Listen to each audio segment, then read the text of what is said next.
ആയിരക്കണക്കിന് ആളുകളുടെ ജീവനും കയ്യിൽ പിടിച്ച് ദീർഘദൂരം സഞ്ചരിക്കുന്നവരാണ് ട്രെയിൻ ഓടിക്കുന്നവർ, ലോക്കോ പൈലറ്റുമാർ.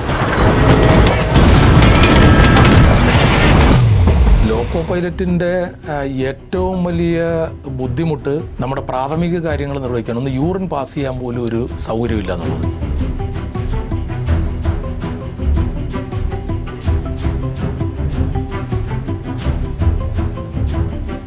ഓരോ ലോക്കോ പൈലറ്റുമാരുടെയും ലൈഫ് എങ്ങനെയായിരിക്കും? അവർക്ക് ഒരുപാട് കഥകൾ, ആയിരം കഥകൾ പറയാനുണ്ടാവും. അങ്ങനെ ഒരു ലോക്കോ പൈലറ്റിൻ്റെ ലൈഫ് നമ്മൾ അറിയാനായിട്ട് പോവാണ് ഇന്നത്തെ ഗസ്റ്റ് റൂമിലൂടെ. Welcome to guest room. This is RJ Sunil. എൻ്റെ കൂടെ ജോയിൻ ചെയ്യുന്നു retired loco pilot K Rajagopal. Sir, സ്വാഗതം. നമസ്കാരം. ആദ്യമായിട്ട് പറയൂ സർ. എന്നെ ഈ പ്രോഗ്രാമിന് വിളിച്ച അഹല്യ FM-നും ഇതിൻ്റെ ആങ്കറായിട്ടുള്ള ശ്രീ സുനിലിനും മറ്റു ക്രൂവിനുമെല്ലാം എൻ്റെ നന്ദി രേഖപ്പെടുത്തുന്നു. ഓക്കെ, 36 വർഷത്തെ സേവനമുണ്ട് ട്രെയിൻ ഓടിച്ചിട്ട്. അതെ, 36 ആ ഒരു വർഷം സ്റ്റാർട്ട് ചെയ്യുന്ന സമയത്ത്, അതായത് 36 വർഷം എന്ന ആ ഒരു വലിയൊരു പീരീഡ് സ്റ്റാർട്ട് ചെയ്യുന്ന സമയത്ത് ആദ്യമായിട്ട് സഞ്ചരിച്ചിട്ടുണ്ടാവും ട്രെയിനിൽ, അല്ലേ? ടിക്കറ്റ് എടുത്താൽ മാത്രം മതി. അപ്പോൾ ട്രെയിൻ ഓടിക്കാനായിട്ട് ഇത്രയും ആളുകൾ പുറകിലുണ്ട്, അല്ലേ? ഒരുപാട് സ്വപ്നങ്ങളുമായിട്ട് യാത്ര ചെയ്യുന്നവരാണ്. അപ്പോൾ അവരെയും വഹിച്ചുകൊണ്ട് ഈ ട്രെയിൻ ഓടിക്കാനായിട്ട് ആ ഒരു റൂമിലേക്ക് കയറുമ്പോൾ മനസ്സിൽ എന്തായിരുന്നു? ഞാൻ 1986 റെയിൽവേയിൽ ഡീസൽ അസിസ്റ്റൻ്റ് എന്ന് പറയുന്ന പോസ്റ്റിൽ എനിക്ക് സെലക്ഷൻ കിട്ടുന്നത്. ഇപ്പോൾ ആ പോസ്റ്റിൻ്റെ പേര് അസിസ്റ്റൻറ്റ് ലോക്കോ പൈലറ്റ് എന്നാണ്. അപ്പോൾ ഞാൻ എൻ്റെ ശരിക്കുള്ള നേറ്റീവ് പ്ലേസ് ആലപ്പുഴയാണ്. ആലപ്പുഴയിൽ അന്ന് തീരദേശ റെയിൽവേ തുടങ്ങിയിട്ടില്ല. അപ്പോൾ അതുകൊണ്ട് തന്നെ എൻ്റെ ട്രെയിൻ യാത്രകളെന്ന് പറയുന്നത് വളരെ കുറവായിരുന്നു. ഒരു റെയിൽവേ സ്റ്റേഷനിലേക്ക് ചെന്ന് കഴിഞ്ഞാൽ പ്ലാറ്റ്ഫോം ഏതാണ്, ഏത് ട്രെയിനിലാണ് കയറേണ്ടത്, ഏത് കമ്പാർട്ട്മെൻറ്റിലാണ് ഇരിക്കേണ്ടത് എന്നൊക്കെ അറിഞ്ഞുകൂടാത്ത ഒരു പരിഭ്രാന്തി അന്നുണ്ടായിരുന്നു. അങ്ങനെ ഇരിക്കുമ്പോഴാണ് ട്രെയിൻ ഓടിക്കുന്ന ജോലി കിട്ടുന്നത്. അപ്പോൾ അതിൻ്റേതായിട്ടുള്ള സ്വാഭാവികമായിട്ടുള്ള ഒരു ആശങ്കയൊക്കെ ഉണ്ടായിരുന്നു. അപ്പോൾ ആദ്യം ഞങ്ങൾക്ക് ട്രെയിനിങ് തരുന്നത് തിരുച്ചിറപ്പള്ളിയിൽ വെച്ചിട്ടാണ്. അപ്പോൾ ട്രെയിനിങ്ങിൻ്റെ കാര്യം ഞാനൊരല്പം പറയാം. ട്രെയിനിങ് പൊതുവെ 10 മാസത്തെ ട്രെയിനിങ്ങിനാണ് വിളിച്ചിരുന്നത്. ഒന്ന് ജനറൽ റൂൾസ് ആൻഡ് സിഗ്നൽസ് എന്നും പറഞ്ഞുകൊണ്ടൊരു ഭാഗം, ഡീസൽ മെക്കാനിസം എന്നും പറഞ്ഞ മറ്റൊരു ഭാഗം, പിന്നെ ലൈൻ ട്രെയിനിങ്, ഹാൻഡിലിംഗ് എന്നും പറഞ്ഞുകൊണ്ടൊരു ഭാഗം. അപ്പോൾ ജനറൽ റൂൾസ് എന്ന് പറഞ്ഞു കഴിഞ്ഞാൽ സാധാരണ ട്രെയിൻ ഓടുമ്പോൾ 2 കണ്ടീഷനിലാണ് ഓടുന്നത്. ഒന്ന് നോർമൽ വർക്കിങ്ങും പിന്നെ ഒന്ന് അബ്നോർമൽ വർക്കിങ്ങും. അപ്പം നോർമൽ വർക്കിങ്ങിൽ ഓടുന്നതിന് അതിൻ്റേതായിട്ടുള്ള റൂളുകളുണ്ട്. അത് വെറുതെ ഓടുകയല്ല, അതിൻ്റേതായിട്ടുള്ള നിയമങ്ങളുണ്ട്. അബ്നോർമൽ വർക്കിംഗ് വരുമ്പോഴത്തേക്കും അതിൻ്റേതായിട്ടുള്ള നിയമങ്ങളുണ്ട്. ഇപ്പോൾ റെയിൽവേയിൽ എന്ത് സംഭവിച്ചാലും, ഒരു ആക്സിഡൻറ്റ് സംഭവിക്കുന്നു, അല്ലെങ്കിൽ നോർമൽ വർക്കിംഗ് സംഭവിക്കുന്നു, അബ്നോർമൽ വർക്കിംഗ് സംഭവിക്കുന്നു, ഈ സമയത്തൊക്കെ വളരെ റിട്ടണായിട്ട് എഴുതി വെച്ചിട്ടുള്ള നിയമങ്ങളുണ്ട്.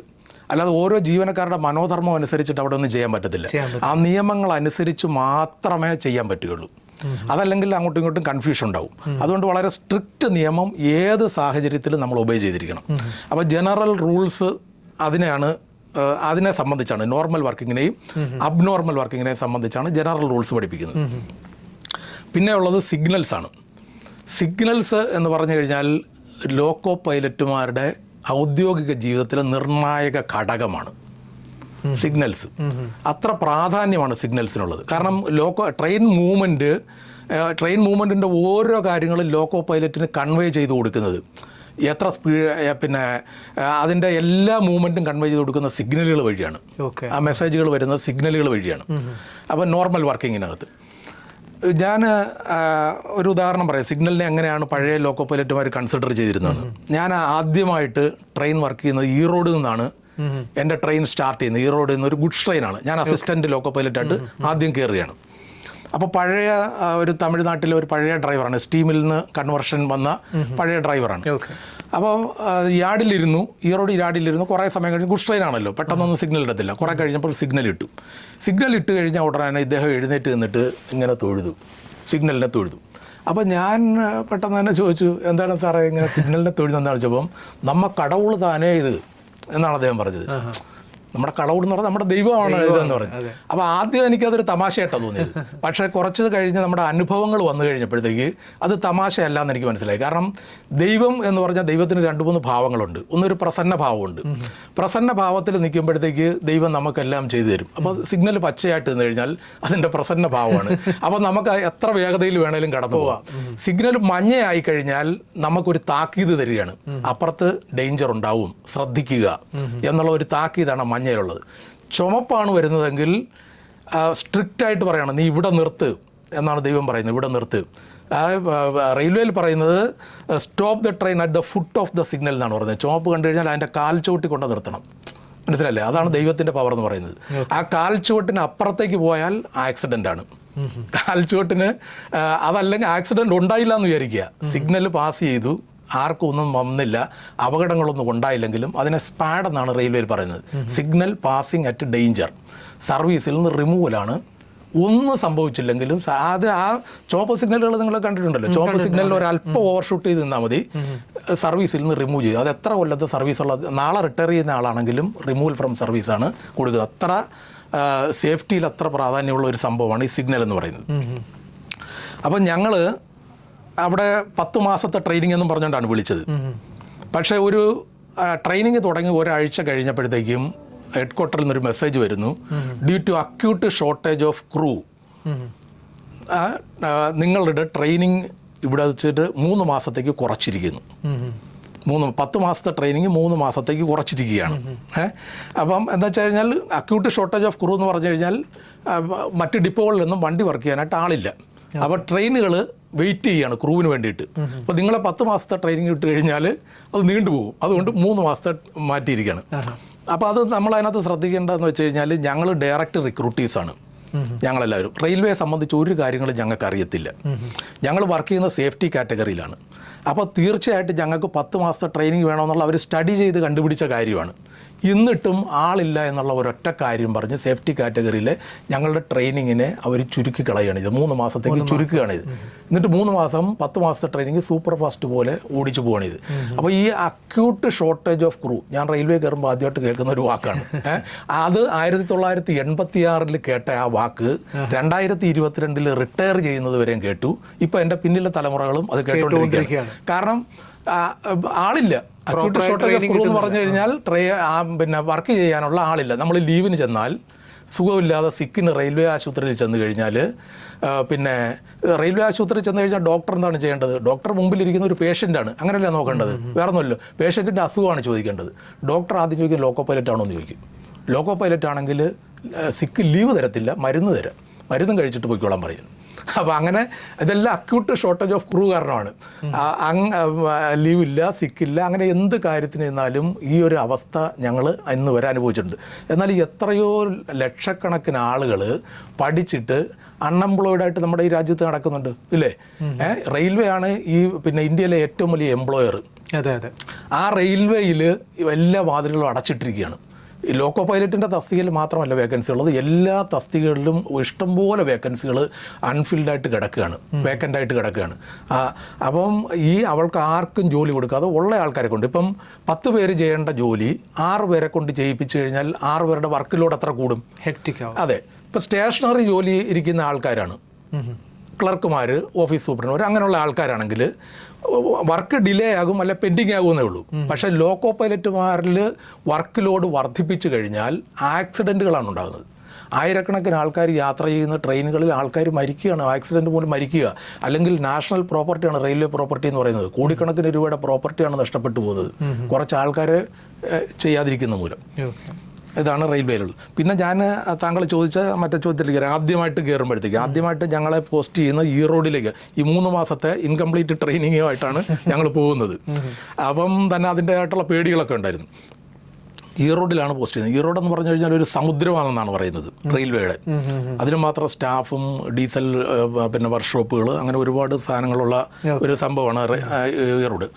അപ്പം അവിടെ അന്ന് ഞങ്ങൾ വർക്ക് ചെയ്യുമ്പോഴെല്ലാം പഴയ ലോക്കോ പൈലറ്റുമാരാണുള്ളത്. അന്ന് ട്രെയിൻ ഡ്രൈവർ എന്നാണ് പറയുന്നത്. ലോക്കോ പൈലറ്റ് ഇപ്പോൾ അടുത്ത കാലത്താണ് മാറ്റിയത്, ഡെസിഗ്നേഷൻ മാറ്റിയത്. അന്ന് ട്രെയിൻ ഡ്രൈവർ എന്നാണ് പറയുന്നത്. അവരെല്ലാം ഈ സ്റ്റീം വന്ന് അബോളിഷ് ചെയ്യുമല്ലോ, സ്റ്റീം സർപ്ലസ് വന്നപ്പോഴത്തേക്ക് ഇവരെയൊക്കെ അതിനകത്തേക്ക് കയറ്റിയ ആൾക്കാരാണ്. അപ്പോൾ സ്വാഭാവികമായിട്ടും അതിനകത്ത് കുറേ ആൾക്കാർ ഡയറക്റ്റ് വന്ന ആൾക്കാരുണ്ടായിരുന്നു അന്ന്. പിന്നെ ഫസ്റ്റ് ഗ്രേഡ് ഫയർമാൻ എന്നും പറഞ്ഞു. അവർക്കൊക്കെ നല്ല കപ്പാസിറ്റി ഉള്ള ആൾക്കാരാണ്, നല്ല വിദ്യാഭ്യാസമുള്ളവരും കപ്പാസിറ്റി. അതല്ലാതെ താഴെത്തട്ടിൽ നിന്ന് വന്നിട്ടുള്ള കുറേ പേരുണ്ട്. അവരൊക്കെ എന്ത് പറഞ്ഞാലും അനുസരിക്കുന്ന ആൾക്കാരാണ്. അപ്പം ഞങ്ങൾ റെയിൽവേയിൽ കയറുമ്പോൾ ഏറ്റവും അധികം ബുദ്ധിമുട്ട് അനുഭവിച്ച വർക്കിംഗ് അവേഴ്സിൻ്റെ കാര്യത്തിൽ. ഡ്യൂട്ടിയിൽ ഗുഡ്സ് ട്രെയിനകത്ത് കയറിക്കഴിഞ്ഞാൽ 10 മണിക്കൂർ, 12 മണിക്കൂർ, 14 മണിക്കൂർ അങ്ങനെ നീളുകയാണ്. നമുക്ക് റിലീഫ് കിട്ടത്തില്ല. ഇങ്ങനെ മണിക്കൂർ കണക്കിന് വർക്കിംഗ് അവേഴ്സ് നീണ്ടുകൊണ്ടിരിക്കുകയാണ്. അങ്ങനെ വന്നു കഴിഞ്ഞപ്പോഴത്തേക്ക് ഞങ്ങൾ ഡയറക്റ്റ് റിക്രൂട്ടീസ് ഡിപ്ലോമ കഴിഞ്ഞ് വന്നവരാണ്. അപ്പോൾ ഞങ്ങളൊരു തീരുമാനം എടുത്ത് ഇങ്ങനെ പോയി കഴിഞ്ഞാൽ നമ്മുടെ ജീവിതം തന്നെ ഇല്ലാതാവുമല്ലോ. അപ്പോൾ അതുകൊണ്ട് വണ്ടികൾ നിർത്താം എന്നൊരു തീരുമാനം എടുത്തിട്ട് 10 മണിക്കൂറിൽ റെസ്റ്റ് ക്ലെയിം ചെയ്യുക എന്ന് പറഞ്ഞൊരു പരിപാടി.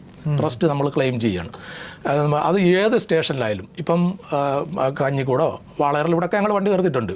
അവിടെയൊക്കെ വന്ന് കഴിയുമ്പോഴത്തേക്ക് 10 മണിക്കൂറായിട്ടുണ്ടെങ്കിൽ വണ്ടി അവിടെ നിർത്തും. ഗുഡ്സ് ട്രെയിനുകളാണ്. പ്രശ്നമില്ല. അതെ, പ്രശ്നം എന്ന് പറഞ്ഞു കഴിഞ്ഞാൽ റെയിൽവേയുടെ വരുമാനത്തിൻ്റെ ഏറ്റവും വലിയ ഭാഗം കിട്ടുന്നത് ഗുഡ്സ് ട്രെയിനിൽ നിന്നാണ്. റെയിൽവേയുടെ പിന്നെ ബാക്കിയുള്ള പാസഞ്ചർ ട്രെയിനും എക്സ്പ്രസ് ട്രെയിനും ഒക്കെ എന്ന് പറഞ്ഞു കഴിഞ്ഞാൽ ഒരുപാട് സബ്സിഡി കൊടുക്കുന്നുണ്ട്, കൺസെഷൻ കൊടുക്കുന്നുണ്ട്. അതിനൊക്കെ മേക്കപ്പ് ചെയ്യുന്നത് ഈ ഗുഡ്സ് ട്രെയിനിൻ്റെ വരുമാനം കൊണ്ടാണ്. ഗുഡ്സ് ട്രെയിൻ അത്ര വലിയ റവന്യൂ ആണ് വരുന്നത്, ഗുഡ്സ് ട്രെയിനിൽ നിന്ന് വരുന്നത്. അപ്പം ആ വണ്ടികൾ നിന്ന് കഴിഞ്ഞാൽ ഭയങ്കര ലോസാണ്. 2 പേരെ പോസ്റ്റ് ചെയ്യേണ്ട സ്ഥാനത്താണ് ഇത്രയും ലക്ഷക്കണക്കിന് രൂപയുടെ വണ്ടികൾ അവിടെ നിൽക്കുന്നത്. അപ്പം ഞങ്ങൾ അവിടെ നിൽക്കുന്നു. ഇങ്ങനെ വണ്ടികൾ വഴിനീളം നിൽക്കാൻ തുടങ്ങി, മാസങ്ങളോളം നിൽക്കാൻ തുടങ്ങി കഴിഞ്ഞപ്പോഴത്തേക്ക് റെയിൽവേ അഡ്മിനിസ്ട്രേഷൻ വളരെ സ്ട്രിക്റ്റായ രീതിയിൽ സസ്പെൻഷൻ, ചാർജ് ഷീറ്റുകൾ, ഇൻക്രിമെൻ്റ് കട്ട്, പ്രൊമോഷൻ വിത്ത് ഗിൽഡ്, അങ്ങനെ ഒരുപാട് കാര്യങ്ങൾ ചെയ്ത് കഴിഞ്ഞപ്പം ഞങ്ങൾ കോടതിയിൽ പോയി, CAT പോയി. കോടതിയിൽ ചെന്ന് കഴിഞ്ഞപ്പോഴത്തേക്ക് കോടതിയിൽ റെയിൽവേ പറഞ്ഞ്, കോടതി അന്നേരത്തേക്ക് ഭയങ്കര മോശമായ രീതിയിൽ പറഞ്ഞു, നിങ്ങൾ എന്താണിത്, ഒരു സ്വതന്ത്ര രാജ്യമില്ല ഇന്ത്യ എന്ന് പറയുന്നത്. ആ രാജ്യത്തിലെ ഏറ്റവും വലിയ പൊതുമേഖലാ സ്ഥാപനത്തിലെ ഏറ്റവും പ്രധാനപ്പെട്ട ജോലിക്കാർ, സേഫ്റ്റി കാറ്റഗറിയിലുള്ളവർ ഇതുപോലെ 12, 14, 16 മണിക്കൂർ വർക്ക് ചെയ്യുന്നത് നാണക്കേടല്ലേ എന്നൊക്കെ കോടതി തന്നെ ചോദിച്ചു കഴിഞ്ഞപ്പോഴത്തേക്ക് ഇവർ പറഞ്ഞു, ഞങ്ങൾ സാർ ഇമ്മീഡിയറ്റ് ആയിട്ട് ഞങ്ങൾക്ക് ഇവരുടെ വർക്കിംഗ് അവേഴ്സ് കുറയ്ക്കാൻ പറ്റില്ല. കുറേശ്ശെ ആൾക്കാരെ റിക്രൂട്ട് ചെയ്തിട്ട് കുറേശ്ശെ ഞങ്ങൾ വർക്കിംഗ് അവേഴ്സ് കുറച്ച് കൊണ്ടുവന്ന് ഞങ്ങൾ 10 മണിക്കൂറാക്കാം. അപ്പോഴും 8 മണിക്കൂർ പറയുന്നില്ല. ഞാൻ 1986 റെയിൽവേയിൽ കയറുന്നത്. 1886, അതിന് കൃത്യം 100 വർഷത്തിന് മുമ്പാണ് ചിക്കാഗോയിൽ മനുഷ്യൻ 8 മണിക്കൂർ ജോലിക്കും 8 മണിക്കൂർ വിശ്രമത്തിന് 8 മണിക്കൂർ വിനോദത്തിനും വേണ്ടിയിട്ട് സമരം ചെയ്ത് വെടിയേറ്റ് മരിക്കുന്നത്. അത് കഴിഞ്ഞ് 100 കൊല്ലം കഴിഞ്ഞു. 100 കൊല്ലം കഴിഞ്ഞിട്ടും ഇന്ത്യയിൽ 8 മണിക്കൂർ ആലോചിക്കുന്നില്ല. അപ്പോഴും പറയുന്നത് 10 മണിക്കൂറാക്കാതെ പറയുന്നത് ഞങ്ങൾ. ഇന്നും ആ സമയം 11 മണിക്കൂറാണ്.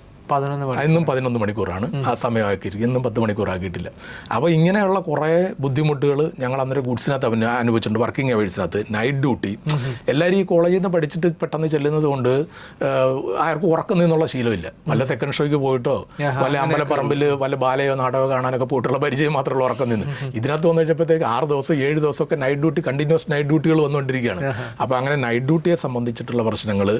പിന്നെ ഭക്ഷണം കഴിക്കാനായിട്ട് ഗുഡ്സ് ട്രെയിനല്ല, താങ്കൾ പറഞ്ഞ പോലെ എവിടെയെങ്കിലുമൊക്കെ കാട്ടിൻ്റെ അവിടെ ആയിരിക്കും പിടിച്ചിടുന്നത്. ഒരു കടയൊന്നും ഉണ്ടാകത്തില്ല, പോക്കറ്റ് പൈസ ഉണ്ടാകും, ഭക്ഷണം കഴിക്കാൻ മാർഗ്ഗം ഉണ്ടാകത്തില്ല. അങ്ങനെ ഉള്ള ഒരു പീരീഡ് ആയിരുന്നു എൻ്റെ ഗുഡ്സിൻ്റെ ഓർമ്മകൾ. ഓക്കെ. അപ്പോൾ സാറ് പറയുന്നുണ്ടായിരുന്നു VRS എടുത്ത് വരികയാണ് എല്ലാവരും, ആരും തന്നെ കംപ്ലീറ്റ് ചെയ്യാറില്ല, എല്ലാവരും VRS എടുത്ത് ഇറങ്ങുകയാണ്. എനിക്ക് തോന്നുന്നു ഇതായിരിക്കും കാരണം. അത്രയ്ക്കും ഹെക്ടിക് ജോബ് ആണല്ലേ. അപ്പൊ 1000 ആൾക്കാർ അവരുടെ സ്വപ്നം പൂവണിയിക്കാൻ വേണ്ടി യാത്ര ചെയ്യുന്നു, പക്ഷെ അത് ഓടിക്കുന്ന വ്യക്തിക്ക് അത്ര അങ്ങ് നല്ലതല്ല അല്ലേ സാർ? അതുകൊണ്ടായിരിക്കും. ഓക്കെ. അപ്പോൾ ഇനി ഗുഡ്സിന്റെ കാര്യം അവിടെ നിൽക്കട്ടെ. ഇനി നമ്മൾ മെയിൽ, അതുപോലെ തന്നെ പാസഞ്ചർ അല്ലെ, അങ്ങനെയൊക്കെ ആ വണ്ടികളും ഓടിച്ചിട്ടുണ്ടാവുമല്ലോ? ഉണ്ട്. എക്സ്പ്രസ് ട്രെയിനുകളും പാസഞ്ചർ ട്രെയിനുകളും. അത് ഇതിന്റെ പ്രൊമോഷനാണ്. ഗുഡ്സ് ട്രെയിനിൽ നിന്നുള്ള അടുത്ത പ്രൊമോഷനാണ് mail train, passenger train. Passenger train കഴിഞ്ഞാൽ അടുത്തത് മെയിൽ എന്ന് പറയും. പണ്ട് ഈ ട്രിവാൻഡ്രം മെയിൽ, ചെന്നൈ, മംഗലാപുരം മെയിൽ എന്നൊക്കെ പറയുള്ളൂ. പിന്നെ പോസ്റ്റൽ സാധനങ്ങൾ കൊണ്ടുപോകുന്നതിനായിരുന്നു. അങ്ങനെ പ്രധാനപ്പെട്ട ട്രെയിനുകളായിരുന്നു. ഇപ്പോൾ അതെല്ലാം എക്സ്പ്രസ്, സൂപ്പർ ഫാസ്റ്റ് എന്നൊക്കെ പറഞ്ഞുകൊണ്ടൊക്കെ ആകിയിരിക്കുകയാണ്. അപ്പോൾ അടുത്ത പ്രൊമോഷൻ അതിനകത്താണ്. അപ്പം ഈ ഗുഡ്സ് ട്രെയിനിൻ്റെയും പാസഞ്ചർ ട്രെയിനിൻ്റെയും വർക്കിങ്ങിനകത്ത് വളരെയധികം വ്യത്യാസമുണ്ട്. പാസഞ്ചർ ട്രെയിനിനും എക്സ്പ്രസ് ട്രെയിനിനും ഒക്കെ എന്ന് പറഞ്ഞു കഴിഞ്ഞാൽ അതിനൊരു പ്രത്യേകമായിട്ടുള്ള ടൈം ടേബിളുമുണ്ട്. ആ ടൈം ടേബിളിൻ്റെ അടിസ്ഥാനത്തിലാണ്, സമയമുണ്ട്, ഇന്ന സമയത്ത് വരും, ഇന്ന സമയത്ത് പോകും എന്നൊക്കെയുള്ള ടൈം ടേബിളിൻ്റെ അടിസ്ഥാനത്തിലാണ് ആ വണ്ടികൾ വർക്ക് ചെയ്യുന്നത്. ഗുഡ്സ് ട്രെയിനിനെ സംബന്ധിച്ചുള്ള അങ്ങനെ ടൈം ടേബിളൊന്നുമില്ല. റെയിൽവേ എന്ന് പറഞ്ഞാൽ 24 മണിക്കൂറും വർക്ക് ചെയ്തുകൊണ്ടിരിക്കുന്ന ഒരു സ്ഥാപനമാണ് റെയിൽവേ എന്ന് പറയുന്നത്. അപ്പം അങ്ങനെയുള്ള ടൈം ടേബിൾ ഇല്ലാതെ എപ്പോഴാണോ ഗ്യാപ്പ് കിട്ടുന്നത് ആ സമയത്തൊക്കെ ഇതിങ്ങനെ നുഴഞ്ഞു കയറിക്കൊണ്ടിരിക്കും. എല്ലാം നിങ്ങൾ ഇവിടുന്ന് എറണാകുളം വരെ പോയി കഴിഞ്ഞാൽ പല സ്റ്റേഷനുകളും ചെറിയ ചെറിയ സ്റ്റേഷനുകളുടെയൊക്കെ ലൂപ്പ് ലൈനുകൾ എന്ന് പറയും. ഈ ലൂപ്പ് ലൈനിലൊക്കെ ഓരോ ഗുഡ്സ് ട്രെയിനുകൾ ഉണ്ടാവും. അത് ഒരു പാസേജ് എന്നാണ് റെയിൽവേ വഴി കിട്ടാൻ വേണ്ടിയിട്ട് വെയിറ്റ് ചെയ്ത് നിൽക്കുകയാണ് പാസേജിന് വേണ്ടിയിട്ട്. ഒരു എക്സ്പ്രസ് പോയി കഴിഞ്ഞാൽ ഉടനെ ഒരു ചെറിയ ഗ്യാപ്പ് കിട്ടുമ്പോഴത്തേക്ക് തള്ളി അടുത്ത സ്റ്റേഷൻ കൊണ്ട് നിർത്തും. പിന്നെ അങ്ങനെ അതാണ്. അതപ്പോൾ ഇതിന് പക്ഷേ എക്സ്പ്രസ് ട്രെയിനുകൾക്ക് ഒരു ടൈം ഉള്ളതുകൊണ്ട് നമുക്ക് അത്രയും ആശ്വാസമാണ് അതിനകത്തുള്ളത്. എങ്കിലും എക്സ്പ്രസ് ട്രെയിനുകളുടെ ഏറ്റവും വലിയ ബുദ്ധിമുട്ടെന്ന് പറയുന്നത് കണ്ടിന്യൂസ് നൈറ്റ് ഡ്യൂട്ടിയാണ്. Continuous night duty 4 night 5 night ഒക്കെ ആയിട്ട് കണ്ടിന്യൂസ് നൈറ്റ് ഡ്യൂട്ടികളാണ്. അത് വളരെ ബുദ്ധിമുട്ടുള്ള ഒരു കാര്യമാണ്. അതുപോലെ തന്നെ പിന്നെ ഈ ഔട്ട് സ്റ്റേഷനിലൊക്കെ നമുക്ക് മറ്റേതിനെ അപേക്ഷിച്ചിട്ട് കുറച്ച് കൂടെ റെസ്റ്റും കമ്പാരിറ്റീവ്ലി ബെറ്റർ ആയിട്ടുള്ള ഒരു ഇതാണ്. ഓക്കെ. ഇപ്പോൾ എത്ര ദൂരം യാത്ര ചെയ്യേണ്ടി വരും ലോക്കോ പൈലറ്റിന്? ഇപ്പോൾ കന്യാകുമാരി മുതൽ കാശ്മീർ വരെ പോകുന്ന ഒരു ട്രെയിൻ ആണെങ്കിൽ എവിടെ വെച്ച് സ്റ്റോപ്പ് ചെയ്യാം? അങ്ങനെ ഇല്ല, ഓരോരുത്തർക്കും ഒരു ബീറ്റ് ഉണ്ട്. ഇപ്പം ഞാൻ വർക്ക് ചെയ്യുന്നത് പിന്നെ പാലക്കാട് ഡിപ്പോയിലാണ്. അവിടെ ഒരു ക്രൂ ബുക്കിംഗ് ഓഫീസ് ഉണ്ട്. ക്രൂ എന്ന് പറഞ്ഞു കഴിഞ്ഞാൽ ഈ പിന്നെ ലോക്കോ പൈലറ്റും അസിസ്റ്റൻറ്റ് ലോക്കോ പൈലറ്റും ലോക്കോ പൈലറ്റ് ഷണ്ടർ എന്നൊക്കെ പറഞ്ഞിട്ടുള്ള ചില തസ്തികളുണ്ട്. അങ്ങനെ ആ റണ്ണിങ് സ്റ്റാഫിൻ്റെ ഓഫീസാണ് ക്രൂ ബുക്കിംഗ്. അത് ഇപ്പോൾ പാലക്കാട് ഡിവിഷനിൽ പാലക്കാട്ടുണ്ട്, ഷൊർണൂരുണ്ട്, കാലിക്കട്ടുണ്ട്, മംഗലാപുരത്തുണ്ട്. ഇത്രയും സ്ഥലത്തേ ഉള്ളൂ. പിന്നെ ഉള്ളത് തിരുവനന്തപുരം ഡിവിഷൻ അപ്പുറത്ത്. തിരുവനന്തപുരം ഡിവിഷനിലാണ് എറണാകുളം, കൊല്ലം, അങ്ങനെ അവിടെ കിടക്കുന്നത്. അപ്പം ഞങ്ങൾക്ക് ക്രൂ ബീറ്റുണ്ട്. ഇപ്പോൾ പാലക്കാട്ടുള്ള എക്സ്പ്രസ് ലോക്കോ പൈലറ്റുമാർ വർക്ക് ചെയ്യുന്നുണ്ട്. Palakkad to Mangalapuram, Palakkad to Ernakulam, Palakkad to Erode, Palakkad to Dindigul. ഈ 4 സെക്ഷനാണ് ഞങ്ങൾക്ക് ഓർക്കേണ്ടത്. അപ്പം അവിടുന്ന് ഒരു വണ്ടിയും കൊണ്ട് വന്നു കഴിഞ്ഞാൽ അവർ പാലക്കാട് വന്ന് ഇറങ്ങും. പാലക്കാട് നിന്ന് ഞങ്ങളെടുത്ത് ഈറോഡിൽ ചെല്ലും.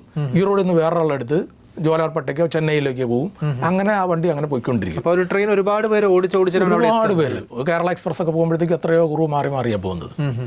ഓക്കെ. പണ്ടൊക്കെ ഞാനിങ്ങനെ കണ്ടിട്ടുണ്ട്, ഇപ്പോൾ ഒന്നും കാണാറില്ല. ഒരു വളയം കൊടുക്കുന്നത് കണ്ടിട്ടുണ്ട്. ഇങ്ങനെ ട്രെയിനിൽ ഇങ്ങനെ ഓടി ഒരു വളയം വാങ്ങിക്കുന്ന, ഒരു വളയം ഇട്ട് കൊടുക്കുന്നത്. ശരിക്കും എന്താണ് അതിലെന്താണ്? അത് ആദ്യകാലത്തെ സിഗ്നൽ സംവിധാനത്തിനകത്തുള്ളതാണത്.